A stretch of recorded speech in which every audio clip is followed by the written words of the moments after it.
I just wanted to just explain that EMDR therapy is three prongs. There's three prongs in this therapy: past, present, and future. So a complete EMDR therapy treatment includes all three. So past is what we typically think of in EMDR, as in past trauma, but there's actually other components that we need to target. And this is all with the same procedure that I just described for you before.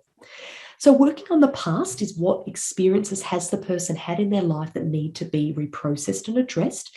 Then once we've dealt with those, you might check in with the client. Are there any continued triggers or anything day to day that is coming up that needs to be addressed? And then we desensitize those. And then in the future, are there any fears coming up? And if so, we deal with those and we install what we call a future template. So that's imagining coping well in the future. And that's where, Jessie, we do the slow bilateral movements. So we do it in the resourcing phase and also in this later phase where we're installing a really positive, lovely resource for the future. And we also want to integrate EMDR with behavioural interventions to make sure that it's not just in isolation. We might get the client to do some behavioural experiments, some exposure, graded exposure, some skill building, assertiveness trainings, a whole lot of different things.